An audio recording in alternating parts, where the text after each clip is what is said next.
वालेकुम अस्सलाम जी। अल्हम्दुलिल्लाह, तुसी सुनाओ ठीक हो जी? बिल्कुल ट्रैक्टर महंगे हुए ने। कस्टमर जो ट्रैक्टर महंगे हुए ने, कस्टमर बहुत घट है, लेकिन ये पिछे बड़ी वजूहात ने।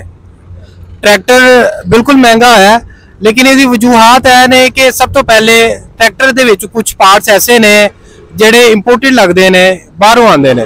वो पार्ट्स चूंकि एलसियां नहीं खुल रही, पार्ट्स बाहरों नहीं आ रहे, उस वजह तो पार्ट्स की शार्टेज की वजह तो कुछ ट्रैक्टर महंगे हो गए हैं। दूसरे नंबर पर गल की जाए ट्रैक्टर की महंगाई की, तो जिस तरह तुम देख रहे हो, डॉलर की फ्लक्चुएशन बहुत ज़्यादा हो रही है, बहुत ज़्यादा हो रही है। 150 तो 200, 200 तो 250 हुन।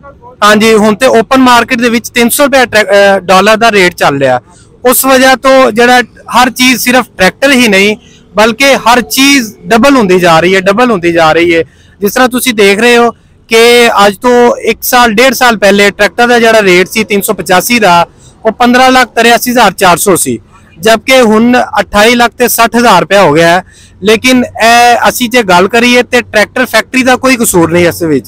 इस गल है कि हर चीज़ महंगी हो रही है।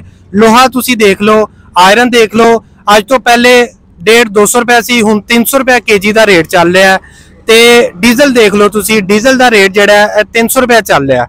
ये जो ट्रैक्टर है, यह चूंकि कमर्शल जड़ा बहुत घट यूज होंगे, ज़्यादा यदा जड़ा 60 to 70% जड़ा वो एग्रीकल्चर इस्तेमाल होंगे।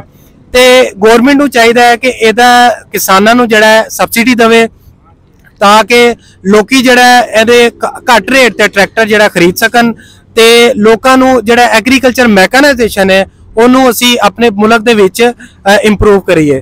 किसी दौर दे विच सुनीदा हुंदा सी कि ट्रैक्टर पाकिस्तान जड़ा है वो एक एग्रीकल्चर कंट्री है, जबकि हुन असी सिर्फ कह सकते हैं लेकिन है नहीं, क्योंकि यदी वजूहात है ने कि मशीनरी जी है वो महंगी तो महंगी होई जा रही है।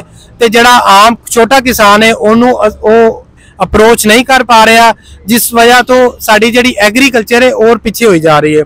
सानू जड़ा असी जड़ा वीट सानू इंपोर्टेंट ही एक्सपोर्टर बनना चाहिए। सानू जड़ा सानू शुगर केन इंपोर्टर नहीं एक्सपोर्टर बनना चाहिए। लिहाजा मैं गौरमेंट तो असी जड़ा असी रिक्वेस्ट करने कि किसानों जड़ा वो सबसिडी दी जाए, ताकि वो जी एग्रीकल्चर मशीनरी है या ट्रैक्टर है वो ज़्यादा तो ज़्यादा जड़े किसान लैन, तो एग्रीकल्चर जी मैकेनाइजेशन इंप्रूव हो सके। शुक्रिया।